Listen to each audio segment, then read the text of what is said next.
Hola, buenas tardes y bienvenidos a este nuevo ciclo de seminarios destinados a las familias de las entidades de Plena Inclusión Madrid. En total, vamos a desarrollar 4 jornadas que cuentan con la financiación de la Comunidad de Madrid a través del 0,7% del IRPF y en la que vamos a abordar las cuestiones vinculadas a la infancia que nos habéis trasladado a través de los cuestionarios. Hoy vamos a hablar de estrategias para ayudar a socializar y contamos con la ayuda de Laura Velayos. Laura es psicóloga, especialista en psicodiagnóstico y tratamiento en atención temprana. Trabaja como psicóloga en el equipo Iridia, consultores de discapacidad desde el 2000 y además también en Fundación AMAS en el área de atención temprana, apoyando a profesionales y familias. Muchos de vosotros ya la conoceréis porque imparte numerosos cursos de formación para profesionales del ámbito de la discapacidad y hoy viene a responder preguntas tales como ¿por qué puede ser difícil socializar con los iguales? ¿Qué barreras se encuentran? ¿Qué habilidades podemos intentar reforzar o enseñar? ¿Qué adaptaciones del entorno son necesarias para facilitar la interacción? Bueno, muy buenas tardes, Laura, y bienvenida. Buenas tardes. Si os parece, lo que vamos a hacer es que vamos a dejar que Laura imparta su ponencia y dejaremos los últimos minutos para que podáis realizar preguntas que podéis trasladar a través del chat. La formación está establecida que se desarrolla hasta las 6 de la tarde. Laura, cuando quieras. Perfecto, pues nada, muchas gracias por la invitación, por empezar el curso con un tema tan interesante y un desafío al inicio de curso, ¿no? Que todos empezamos con esas ganas de ponernos las pilas, de empezar, y para mí es una maravilla poder colaborar con tantos profesionales y familias de plena inclusión. Así que nada, vamos a compartir pantalla.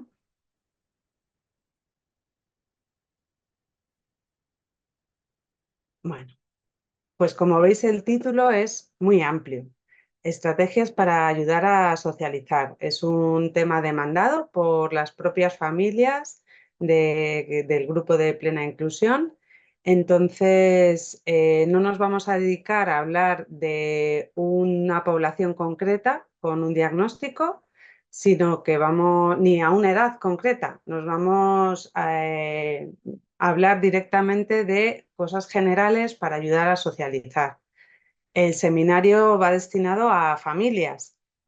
Es seguro que hay profesionales y os doy también la bienvenida porque realmente las familias, ¿qué podríamos hacer sin los profesionales? Y al revés, ¿qué haríamos los profesionales sin vosotras las familias? Entonces, pues encantada de que pueda haber los dos perfiles, pero sí que es verdad que el grueso va dirigido a vosotras, a las familias. Lo primero que quería plantear en el tema de la socialización es que pensemos también qué estamos queriendo conseguir, ¿no? Con nuestro hijo, con nuestra hija, qué nos estamos planteando, si lo que pretendemos es que no tenga conflictos cuando se relaciona con sus iguales, o que haga amistades, o que conozca gente. Bueno, pues dependiendo de lo que nos planteemos, es como vamos a ajustar expectativas, porque nos planteamos a veces unas expectativas que a lo mejor están un poco desajustadas, o son muy altas, o no son lo que nuestro hijo quiere en ese momento o lo que puede en las circunstancias que vive actualmente. Entonces, algo que tenemos un trabajo nuestro personal es, bueno, aunque me encantaría que socializase más, qué es lo que puede ahora, qué es lo posible y positivo para él, por supuesto. Entonces, bueno, que nos paremos un poco porque ese ajuste de expectativas ya nos puede ayudar a dar un mejor apoyo a nuestros hijos. Como ha dicho Carla al presentarme, yo voy a intentar que respondamos algunas preguntas, ¿no? Y lo primero, creo que es fundamental, este seminario no es un seminario de trucos, tips, estrategias, que hay muchísimos por internet, pero creo que muchas veces lo que puede faltar es el entender por qué puede ser difícil socializar para algún niño joven o niña o adolescente ¿Qué barreras se encuentran? O sea, ir un poco al origen, ¿no? A entender el motivo porque las estrategias o los pasos a dar o las habilidades o las adaptaciones van a ser muy diferentes dependiendo de cada caso. Entonces, es importante entender para intervenir. Y luego, por otro lado, entender el porqué y no solo poniendo el foco en la persona, en el niño, en el joven, en sus puntos débiles, que hace que sea difícil socializar, sino también vamos a poner el foco en el entorno. ¿Qué barreras hay en el entorno para que a ese niño o joven le sea difícil también socializar? Entonces, bueno, pues vamos a intentar esta estructura de entender para qué poder hacer y que os dé ideas y estrategias para luego profundizar o personalizar en los casos o en vuestros hijos o que estéis trabajando porque seáis profesionales. Bueno, pues esa primera pregunta de por qué puede ser difícil socializar, por qué hay una dificultad para socializar, cuando a lo mejor no hay un diagnóstico que lo explique así fácilmente, ¿no? Pues vamos a ver que puede haber múltiples motivos y ahora estamos poniendo el foco en el chico, ¿no? En el niño, en la niña, que le cuesta socializar, le cuesta relacionarse, le cuesta hacer amistades. ¿Cuáles pueden ser esos motivos? Pues pueden ser muchos y seguro que yo aquí he puesto los que me parecían más importantes, pero seguro que hay más.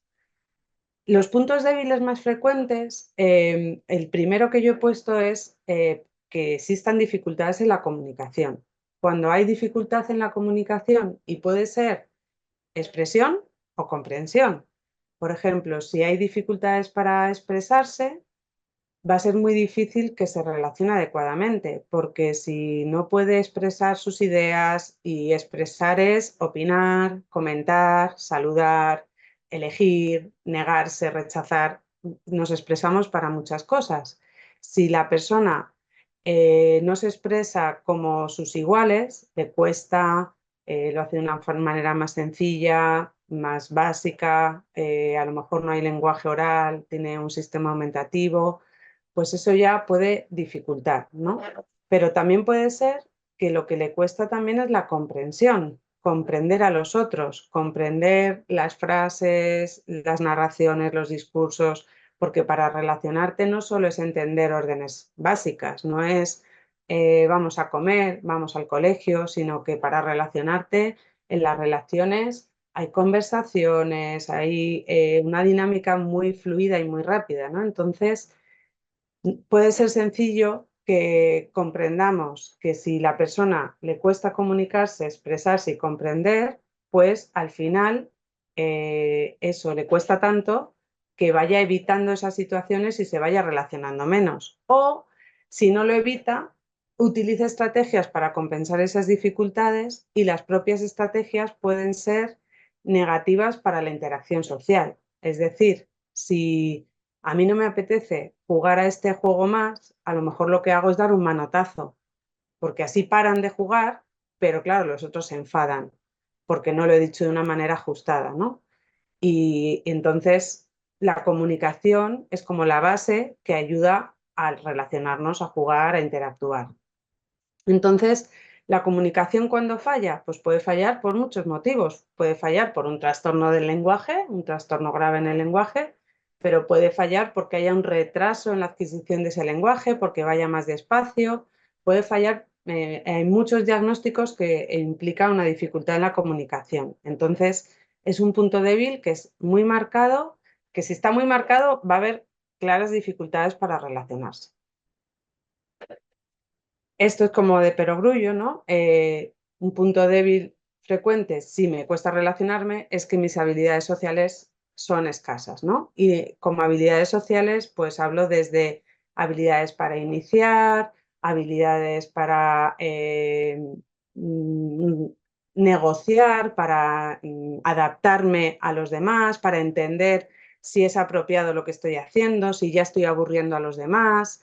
Entonces, bueno, pues hay muchas habilidades sociales que luego vamos a ver que pueden estar alteradas y esto, cada uno de estos puntos débiles, vamos a ver que se pueden ver de forma pueden aparecer de forma aislada o combinada. Entonces, a lo mejor el niño tiene muy buena comunicación, lenguaje expresivo y comprensivo, pero luego tiene muy pocas habilidades sociales. Pues solo por ese punto débil ya podemos pensar que pueda ser difícil para él interactuar. Otro punto débil es la impulsividad. Niños que son muy impulsivos, que aquello que les viene a la cabeza lo dicen o lo hacen, o las emociones que les surgen son desbordantes, son intensos, pues eso muchas veces dificulta la interacción social. Nos hemos encontrado a veces familias que nos comentan, es que mi hijo no es empático porque no se da cuenta del efecto que tiene su conducta en el otro y tiene un amigo, un muy buen amigo, pero luego cuando juegan, como pierda, pues le da una patada o como se canse, pues a lo mejor le insulta y claro, es que no se da cuenta del efecto que está teniendo en el otro. Y claro, ahí hay que diferenciar porque un niño que es muy impulsivo no es que tenga falta de empatía. Luego incluso se puede sentir fatal porque se ha dado cuenta de que ha hecho daño o de que la ha vuelto a liar, por así decir, ha metido la pata y cuando para y reflexiona y se da cuenta, pues es consciente del efecto. Lo que pasa es que no se ha controlado.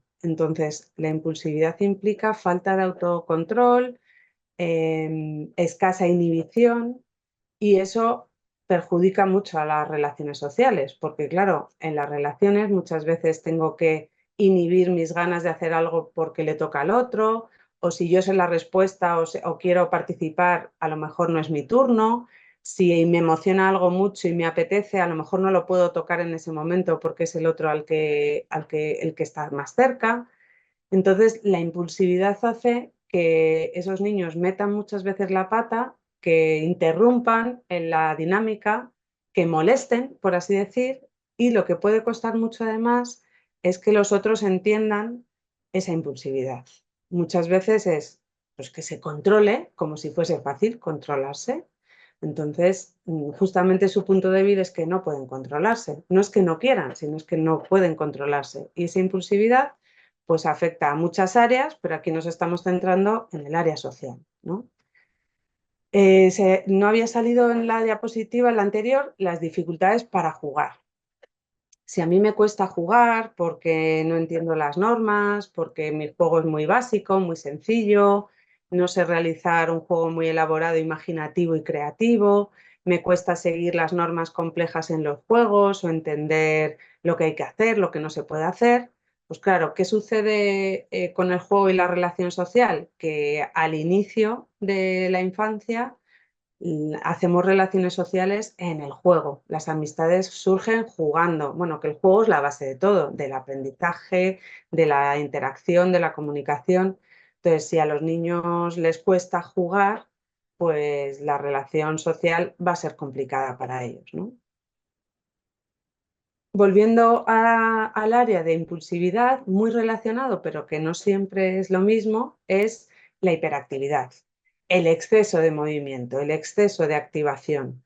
Eso también puede ser complejo porque muchas familias te cuentan, es que le gusta jugar, empieza, pero rápidamente se cansa porque ve otra cosa, es muy movido, si están jugando algo muy tranquilo no aguanta, se va de un sitio a otro. Claro, ese ritmo tan rápido de cambio constante muchas veces no lo sigue el resto de compañeros y es una dificultad para mantener relaciones, ¿no? Además, antes no hemos comentado, la impulsividad ya en niños más mayores puede implicar que digan cosas que al otro le hacen daño, no para hacerles daño, sino que a lo mejor es lo primero que les ha venido, ¿no? Pues vaya pinta que traes hoy, o vaya pelo que te has, vaya peinado que te has hecho, se lo pueden decir. Eso va perjudicando a las relaciones sociales. Una característica, un punto débil que afecta también bastante a la interacción social es la poca tolerancia a la frustración. Hay niños que la frustración la viven con una intensidad tan grande que les desborda y entonces cuando es así, lo normal es o que haya conflictos constantes, porque al final en la interacción hay constantes frustraciones, no puedo hacer siempre lo que yo quiero porque hay otro, las relaciones humanas son así, ¿no? tener que estar todo el tiempo ajustándonos y adaptando y cediendo, ahora cedes tú, ahora cedo yo. Si me frustra cada vez que tengo que ceder y me enfado, pues claro, puede haber conflictos constantes y lo que puede suceder, esto lo que puede traer es que la persona evite. Pues si me voy a frustrar, pues ya directamente ni lo intento. Me aíslo, me quedo fuera y ya está, ¿no? Entonces, todas estas dificultades individuales o cuando vienen juntas hacen que para la persona, las relaciones sean complejas, les gaste mucha energía, les sea difíciles, haya mucho conflicto y algunos niños lo intentan una y otra vez, son más persistentes y otros abandonan, no ven beneficio de ese esfuerzo que tienen que realizar por sus dificultades comunicativas, sociales, de juego, no se ve compensado. Entonces dicen, pues mira, no es que sea esta reflexión consciente, ¿no? Pero antes de este esfuerzo, prefiero jugar un ratito solo, relajarme con esto que me encanta, juego con unas canicas, juego con la arena o me pongo a correr yo solo. Entonces, muchas veces el riesgo de no dar apoyo y no ayudar a los niños a relacionarse es que las experiencias van siendo negativas, van creando un pozo de yo no puedo y voy abandonando, ¿no?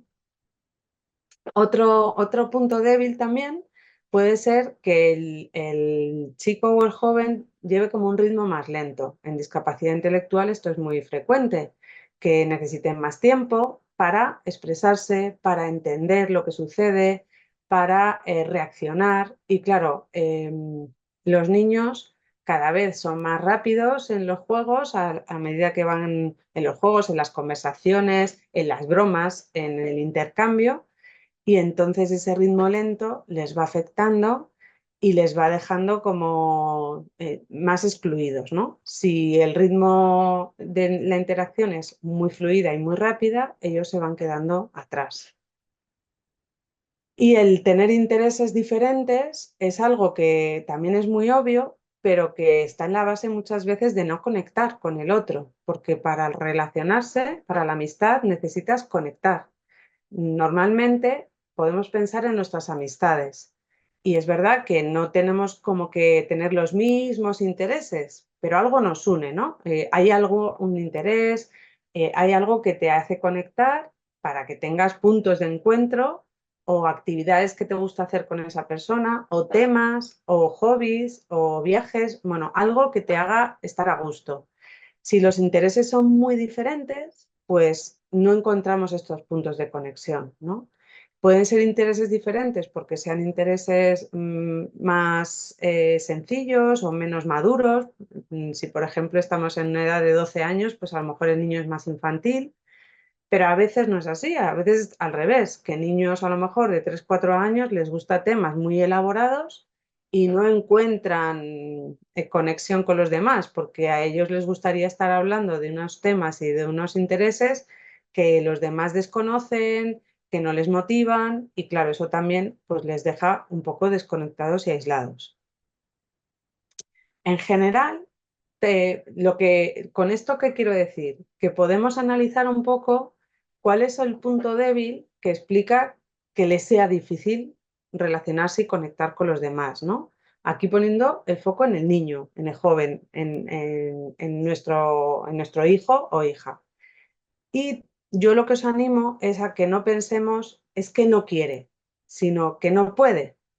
Porque si pensamos no quiere, pues vamos a tirar la toalla. Vale, no quiere relacionarse. Que es verdad que a veces no querrá. Que tienen todo el derecho de decir, pues ahora no me apetece, no quiero.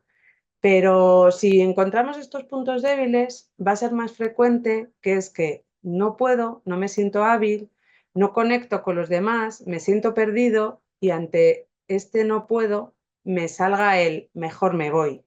Entonces, no es que muchas veces yo lo que observo es, está aislado y no le veo sufrir. Es cierto, a veces no están llorando, no están tristes, no están agobiados, pero también disfrutarían más si estuviesen con los demás jugando y disfrutando con los otros en muchas ocasiones. Entonces, El tener el pensamiento de le cuesta, no puede, le es difícil, creo que nos ayuda para que pongamos más de nuestra parte en darles apoyos a los niños y a los jóvenes. En general creo que es un pensamiento que nos favorece. Y por otra parte, no hemos hablado, porque es lo que he dicho, que no íbamos a hablar, cuando hablamos de dificultades en la relación social, pues nos viene muchas veces el autismo, ¿no? Pero no es un seminario sobre autismo, no es un seminario sobre las dificultades sociales en autismo, pero es verdad que si existe este diagnóstico, claramente es que justamente uno de los criterios diagnósticos es dificultad para iniciar, mantener o comprender las relaciones. Entonces, por supuesto que si la persona tiene autismo, pues aquí he traído a Temple Grandin, que es una mujer ya que tiene de Estados Unidos, que tiene 77 años, fue de las primeras personas que habló en primera persona de lo que vivía, pensaba, sentía y había ocurrido en su desarrollo, ¿no? Como persona con autismo. Y entonces he traído una frase que creo que explica bastante bien el por qué les cuestan las relaciones sociales, ¿no? Uno de los motivos, y dice así: no comprendo las emociones de las personas que me rodean, ni sus ironías, sus metáforas o sus juegos. Casi siempre me siento como un antropólogo en Marte. Claramente, si te sientes como un antropólogo en Marte que no entiendes, que te sientes desubicado, pues claro, las relaciones van a ser complicadas, va a ser difícil conectar con los demás y vas a tener bastante tranquilidad y te vas a sentir bastante bien cuando estás tú a tu aire y haciendo las actividades que a ti te gustan sin tener esa necesidad de relación, ¿no? Pero lo que os decía, que esas dificultades de relación, como hemos visto antes, no se explican solo por el autismo, aunque está claro que si existe el autismo ya entendemos que van a ser difíciles las relaciones. Y ya hemos analizado de manera rápida, pero mirando puntos débiles frecuentes de por qué les puede costar las relaciones, vamos a mirar ahora, vale, pero ¿qué barreras se encuentran en el entorno para que le cuesten las relaciones sociales? ¿Por qué miramos al entorno? Porque venimos antiguamente de un modelo médico rehabilitador en el que mirábamos a la persona y decíamos, ¿qué problema tiene? ¿Que tiene un problema motor para subir escaleras? Pues tenemos que hacer una rehabilitación para solucionárselo, ¿no?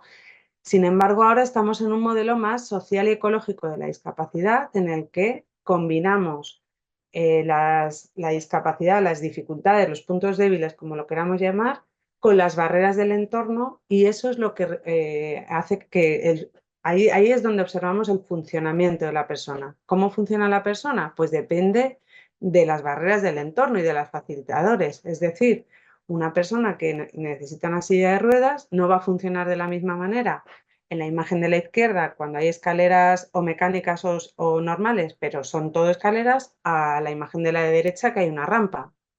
Entonces, el entorno es muy importante para entender el funcionamiento y lo que sucede a la persona. En este sentido, esta es un poco la visión que se maneja ahora mismo de, vale, existen unos puntos débiles, que es lo que hemos estado analizando hasta ahora en la persona, pero también hay unas barreras del contexto. Para esos puntos débiles podemos dar unos apoyos personalizados, individualizados, pero si solo hacemos eso y no disminuimos las barreras, el funcionamiento puede que no mejore todo lo deseable, ¿no? Todo lo que se podría. Entonces, lo que tenemos que intentar es siempre tener esta mirada de ambas perspectivas, de la persona y del entorno.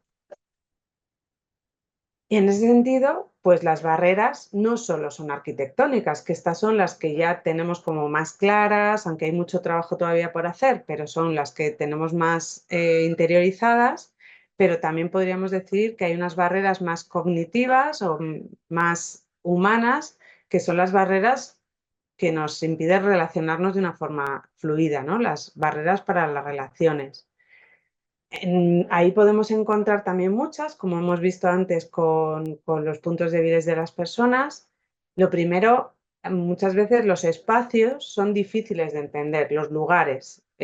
Como lugares puedo entender un parque, puedo mirar un colegio, un centro comercial, los espacios a veces son complicados. Es difícil que el niño o el joven entienda qué se espera de mí, qué se espera de mí. Y uno de los espacios más difíciles de entender, si miramos una escuela, el aula suele ser más fácil. Entiendo que aquí hay un espacio para estar sentado, entiendo que estamos todos mirando hacia un espacio donde hay una explicación, donde ponen unas imágenes, donde hay cosas importantes, pero ¿qué pasa cuando salen al patio? Es un espacio normalmente con muy poca estructura o incluso a veces con marcas en el suelo de miles de rayas que puedo no entender, que no sé si yo me puedo mover por todo este espacio libremente o hay un espacio para cada niño. Entonces los espacios, los patios suelen ser espacios complejos para comprender.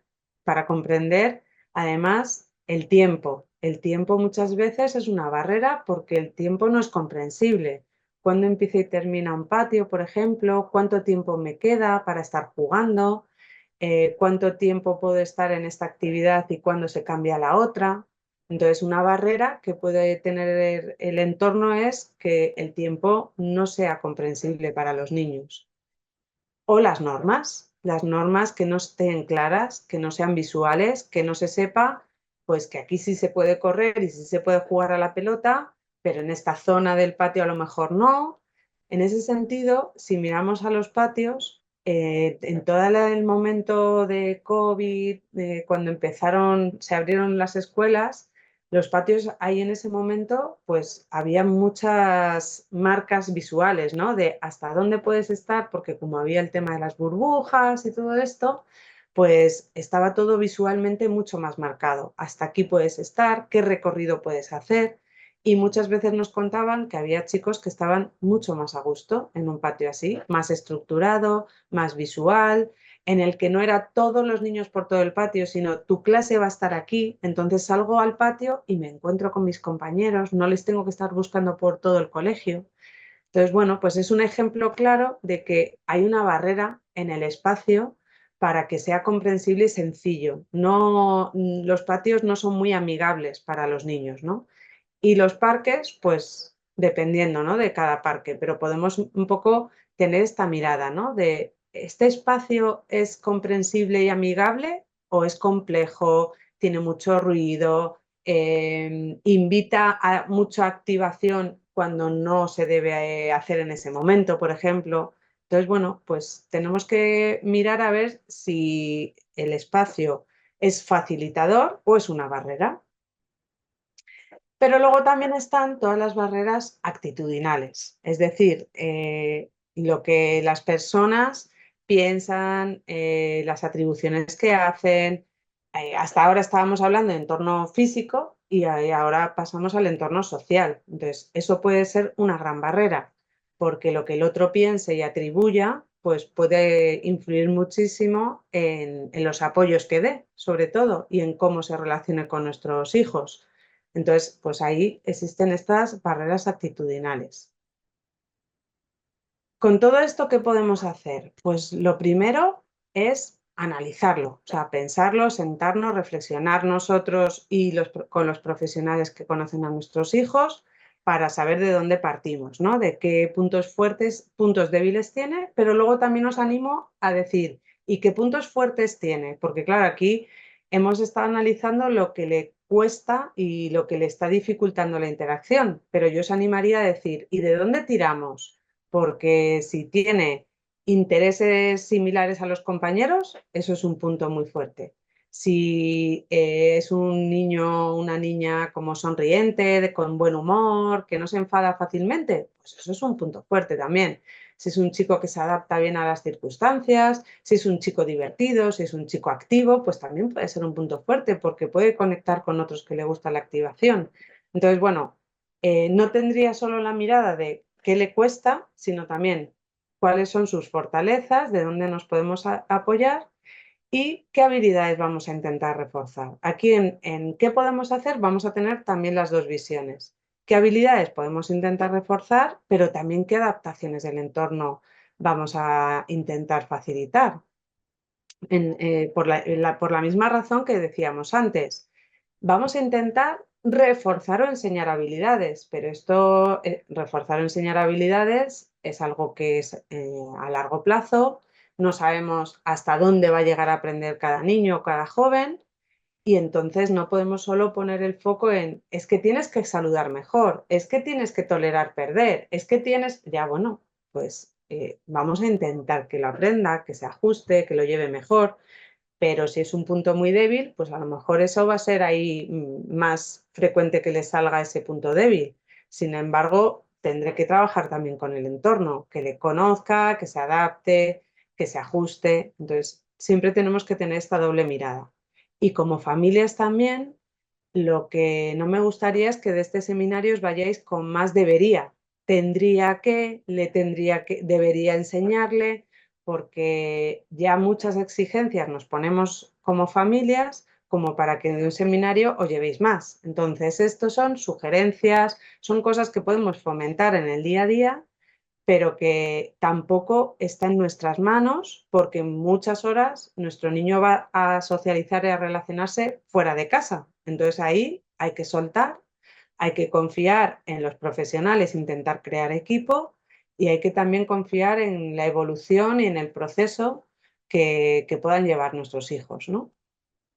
Entonces no me gustaría que todo esto os suene a que os pongo deberes, todo lo contrario, ¿vale?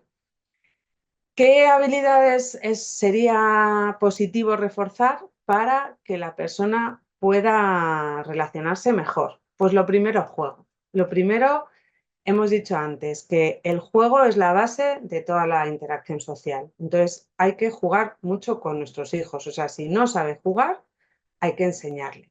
Pero claro, no podemos pretender, si el niño no sabe jugar ni a pasarnos la pelota, que le vayamos a enseñar un juego simbólico y juego de roles y yo me pido a este personaje y tú haces el otro. Nos tenemos en el juego para enseñar a jugar, tenemos que partir de sus intereses porque en el juego el niño tiene que disfrutar. Si no disfruta, no va a querer jugar. Y entonces, si no hay motivación, no hay interés, pues va a irse, ¿no? Necesitamos conectar con ellos, que sepamos sus intereses y partamos de esos intereses y también entender en qué momento de juego está ahora mismo. Si ahora está en un juego en el que disfruta muchísimo con el juego muy físico, muy de movimiento, pues hay que partir de eso y no empeñarnos en que si tú estás aquí vamos a llegar allí. Bueno, ya llegaremos a lo largo del tiempo, pero ahora mismo tú estás disfrutando con el juego más físico. Entonces, bueno, pues yo os recomiendo que elijamos juegos sencillos para que aprendan a jugar, les sea fácil, que no sea un gran esfuerzo, que no haya mucha carga verbal y que al ser fácil sin carga verbal puedan pasárselo bien. Claro, si no disfrutan, como hemos dicho antes, no tendría sentido el juego. Lo que es más recomendable es enseñar al inicio de forma más individual o en pequeño, en muy pequeño grupo, en pareja, porque los juegos más amplios, cuando hay más personas, son más complejos, se hacen más largos y nuestro niño se puede perder. De manera que luego podamos aumentar progresivamente el número de amigos que juegan e ir retirando los apoyos. O sea, al principio no nos dé miedo, que hay veces que decimos, bueno, es que el juego tendría que ser un momento pues lúdico de ellos, como que no nos metamos, ¿no? Que no dirijamos. Y es verdad que esa es nuestra meta, que al final nos retiremos como adultos y los niños jueguen. Pero muchas veces, si no empezamos jugando con ellos, apoyándoles, enseñándoles, moldeándoles, ayudándoles a lanzar la pelota, no aprenden y ellos solos no disfrutan. Entonces, no os agobiéis si al principio tenéis que estar muy pendientes de ese juego, ¿no? También os digo que los profesionales muchas veces os vamos a decir, hay que llevarles mucho al parque, darles oportunidades. Yo os diría que ir al parque por ir al parque no favorece el juego, porque cuando hay puntos débiles, y por muchos motivos los puede haber, solo la presencia, el estar en el parque, no es lo suficiente para generar relaciones, sino que tengo que partir de, vale, yo creo que habría que hacer como un parque un poco más pensado, decir, ¿a qué le gusta jugar a mi hijo? ¿Le gusta jugar con este material? con una cuerda porque juega a hacer así el látigo tal, o le gusta jugar con chapas, o le gusta jugar con palitos, pues vamos a llevar ese material o con pompas a explotarlas, o sea, desde cosas muy básicas a le gusta jugar a las cartas, al Dabel, al Uno.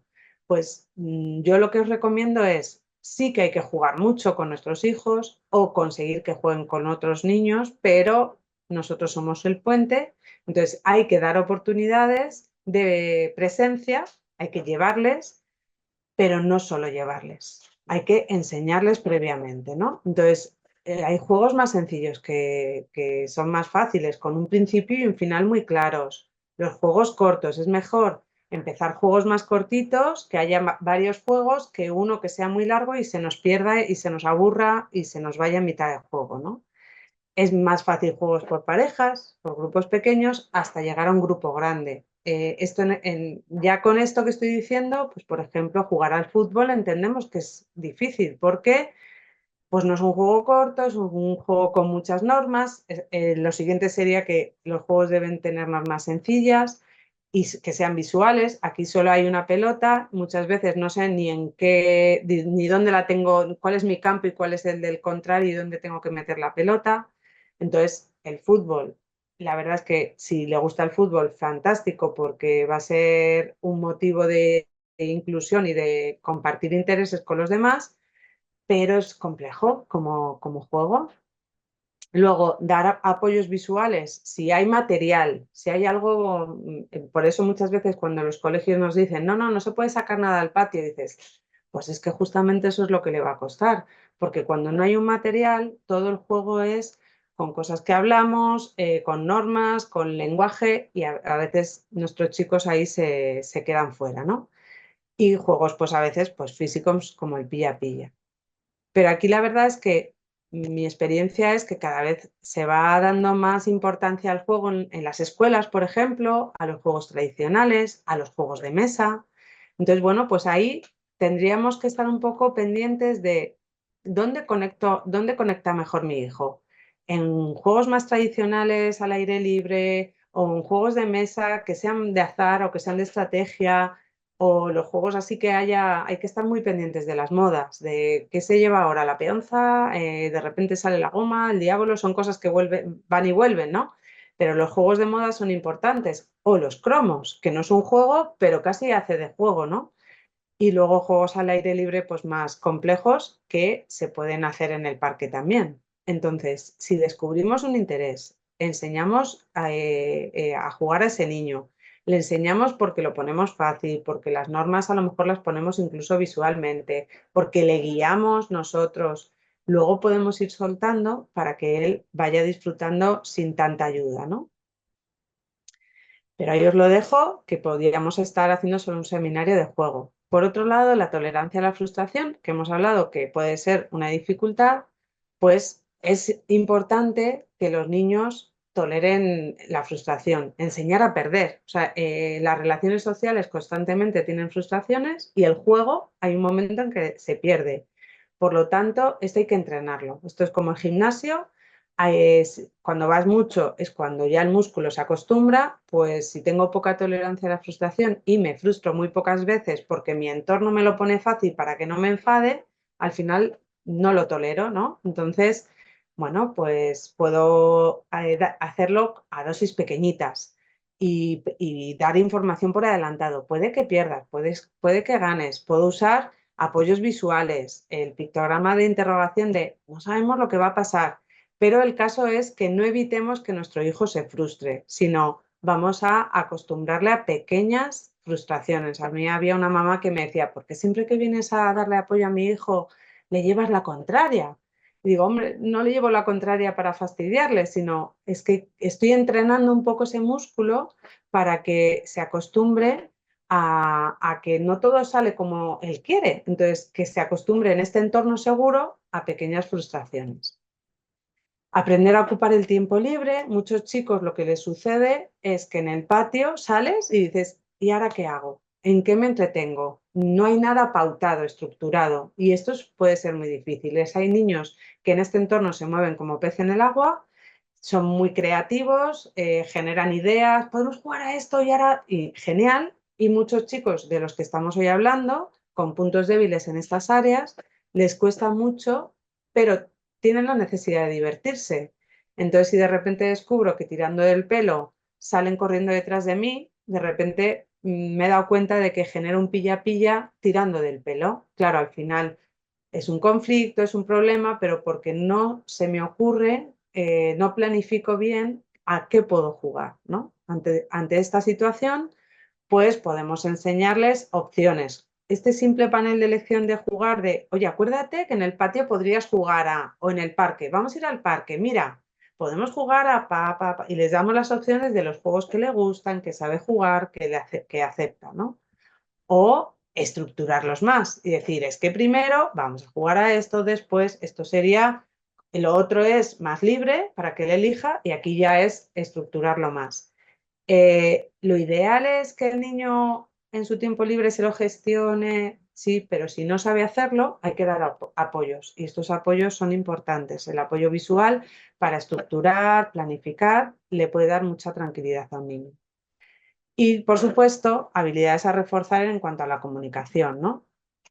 El tener en cuenta que los niños que tengan dificultades en el lenguaje oral van a necesitar apoyo para que se comuniquen para todas las funciones comunicativas, para expresar necesidades y deseos, rechazar, relacionarse, pedir información, etcétera, y que muchos de ellos, si el lenguaje oral no surge o no es tan eficaz como debería, pues recurriremos a los sistemas aumentativos o alternativos. Y los niños tienen que llevar para las relaciones sociales, tienen que tener también su sistema, pues si utilizan un comunicador, tenerlo presente, si usan los signos, que los compañeros los aprendan, porque si no facilitamos eso, está siendo una barrera también para la relación. Y pueden ser, en el juego puede haber apoyos visuales y comunicación alternativa por medio de pictogramas, pero también esto es un dispositivo en el que se graba un mensaje y puede ser me toca a mí o paso el turno. Podemos grabar los mensajes que sea necesario y facilitar la interacción y el juego pues de forma bastante sencilla. Siempre teniendo en cuenta que lo que pretendemos en estas dos encrucijadas, lo que pretendemos es que los niños sean espontáneos, que inicien, que espontáneamente puedan expresar sus intereses, sus elecciones y que no solo estén a la espera de una pregunta o que me den una orden. Queremos, en las relaciones sociales, queremos niños asertivos, que puedan participar, que puedan elegir, que puedan iniciar y tener ellos el control sobre su comunicación. Y eso es un trabajo que hay que hacer pues de pico y pala, ¿no? De todos los días fomentar esas elecciones, provocar esa espontaneidad.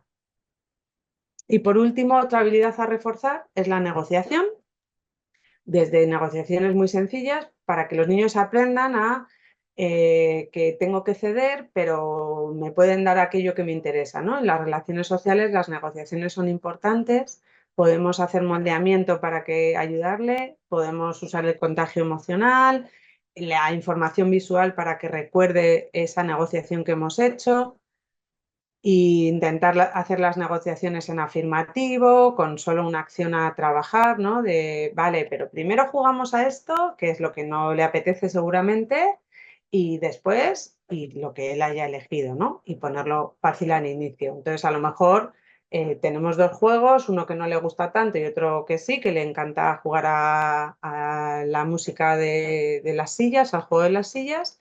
Entonces, pues lo podemos poner así de forma visual.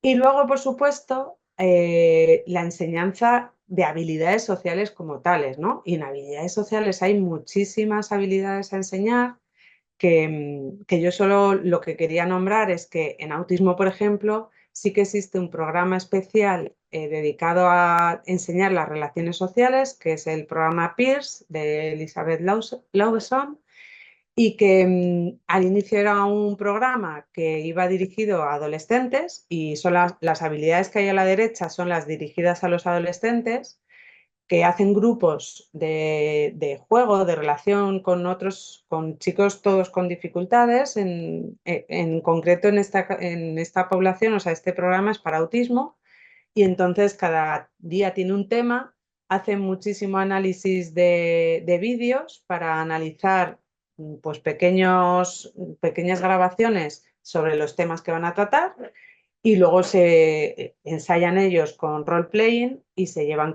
y lo practican en un juego en ese momento, ¿no? Con ese grupo. Entonces, bueno, pues es un programa que sí que tiene evidencia científica, o sea, que lleva muchísimos años, con contenidos como ya muy sistematizados y en los que son habilidades sociales, pues que impactan luego, son las habilidades que impactan en las relaciones, ¿no? Pues para saber desarrollar y mantener amistades, conversación, cómo entrar y salir en una conversación, cómo usar adecuadamente el humor. Bueno, pues todo eso de la derecha, que son de adolescentes, pues cosas más básicas para niños pequeños, ¿no? Saludar a los amigos, preguntar y utilizar los nombres, compartir y ceder turnos. Pero esto sería ya, lo nombro aquí para que las familias conozcáis que existen estos programas específicos de autismo, pero no está en vuestras manos. Aquí colaboraríamos con el profesional que lleva este programa, ¿no? De Peers. En la página, que esto se podrá poner también para que entréis, pues en la página hay estos vídeos que se pueden analizar y los podéis ver. Y por último, las adaptaciones del entorno, pues hay tres cosas importantes para mí, como que tienen más impacto. Uno es el trabajo con los iguales, el hacer patios dinámicos y estructurados, que eso lo tendría que hacer el colegio, y el apoyo conductual positivo, ¿no?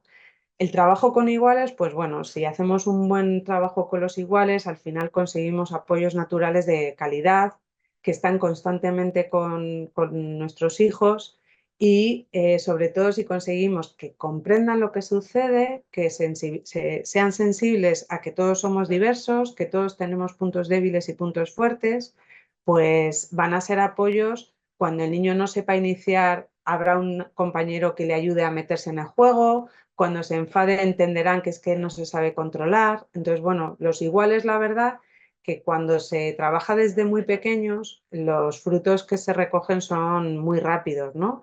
Porque son como esponjas que si hay un trabajo basado en las actitudes, con cuentos, con vídeos, con actividades dinámicas personales, pues normalmente la inclusión y la sensibilización es muy sencilla en esas edades tempranas, ¿no? Y eso ya luego se lleva a lo largo del tiempo, ¿no? Se recoge los frutos después. Pero es muy importante que los niños no se generen ellos sus propias ideas de por qué hace eso, porque está loco, porque es tonto. No, entender que todos tenemos nuestras dificultades, a todos se nos dan bien unas cosas y somos diversos y esto hay que explicarlo, ¿no? Que a veces las familias os cansáis a veces de decir, es que ya no quiero dar más explicaciones. Es verdad, puede ser cansado, pero es una sensibilización que es súper importante para que cuanta más comprensión hay, más empatía y comprensión también.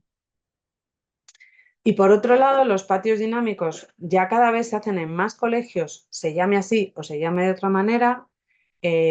Son programas en los que se estructuran los patios, en los que se analizan el espacio, lo que se les puede proponer, se da una estructura y hay apoyos profesionales para potenciar el juego y las actividades y tienen resultados muy positivos. Yo no conozco ningún colegio que poniéndolo en marcha luego lo valore de forma negativa, ¿no?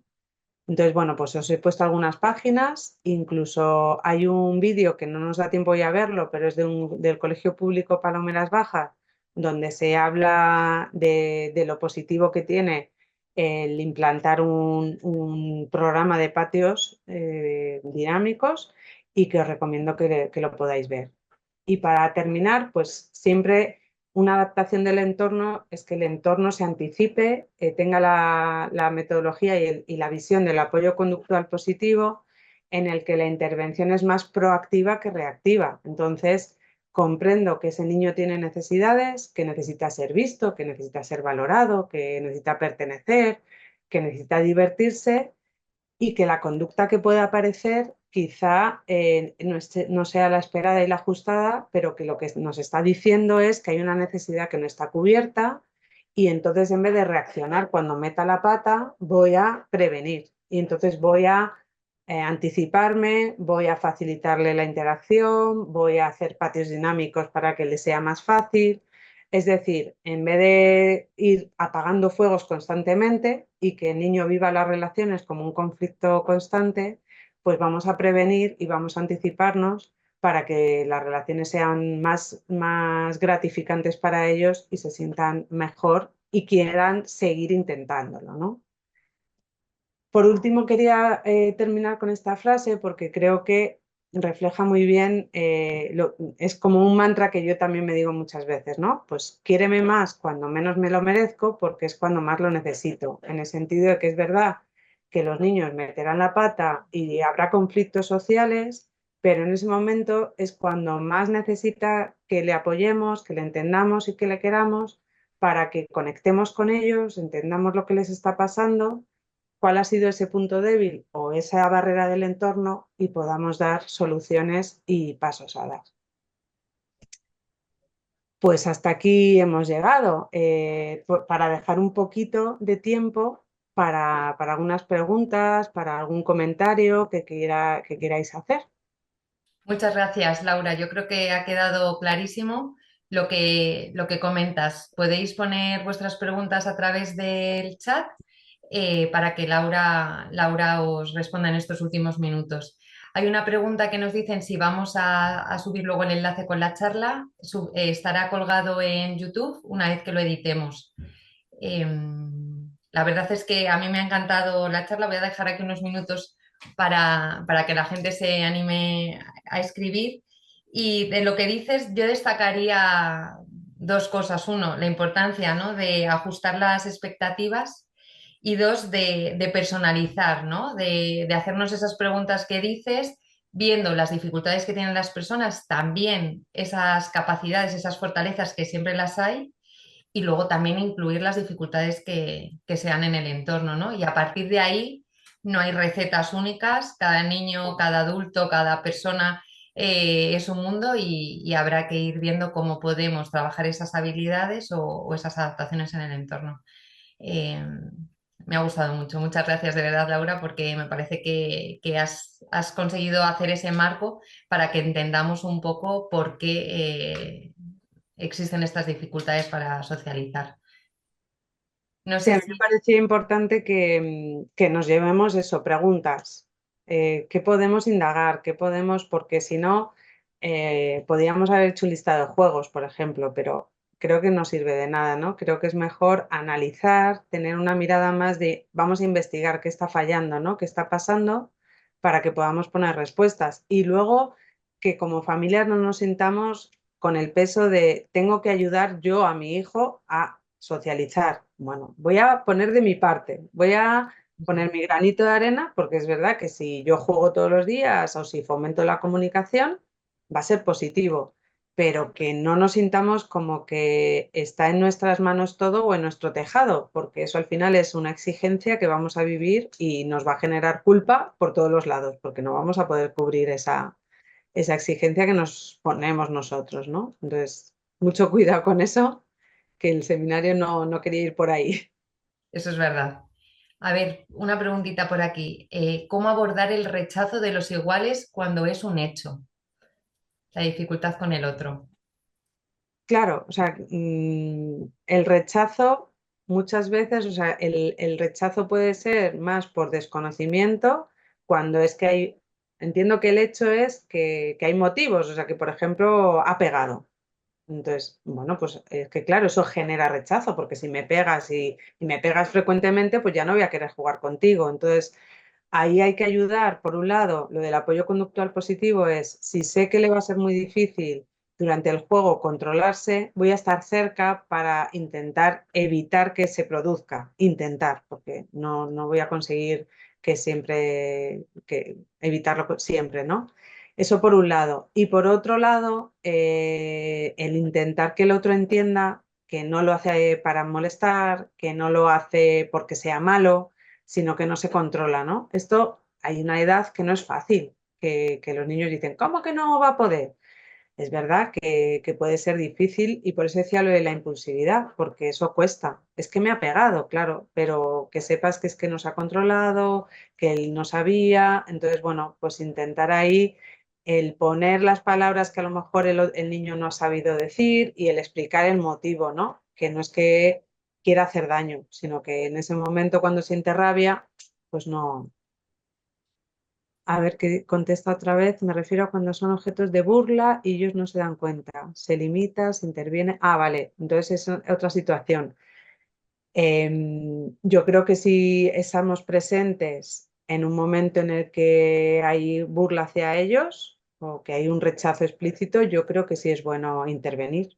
Intervenir, explicarles y poner un poco en primera persona. ¿Te gustaría que esto te lo hicieran a ti? ¿O te gustaría que a tu hermano le dijeran esto? O sea, hacerles un poco conscientes de si tú lo haces, te lo pueden hacer a ti o te puede ocurrir. Entonces, yo creo que sí es bueno intervenir, no dejar de lado, porque otra forma es evitarlo, pero ese niño va a seguir burlándose de otros y eso se va a perpetuar. Entonces, también depende de cómo sintáis. Hay días que entiendo que digáis, nos vamos y punto, y está bien, pero no está mal intervenir en esos momentos, ¿no?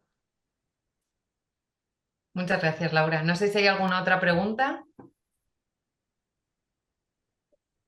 Si no, lo dejamos aquí.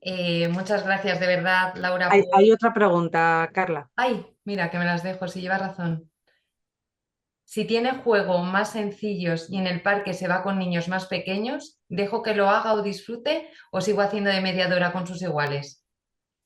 Pues ahí podemos hacer un ten con ten, o sea, si ya le estamos enseñando algunos juegos para disfrutar con los iguales, o sea, si con los iguales los juegos no disfruta, ahí tampoco forzaría demasiado, pero sí intentaría que haya los dos momentos de juegos más sencillos con los más pequeñitos y si alguno conecta con sus iguales, pues genial, porque le vamos dando como esas habilidades de conectar más con chicos de su edad. Intentaría seguir un poquito de mediadora. Y hay otra preguntita que nos preguntan por la socialización con su hermano de 21 meses, con hermanos más pequeños. Vale, él comprende que no habla, otro es un bebé. Vale.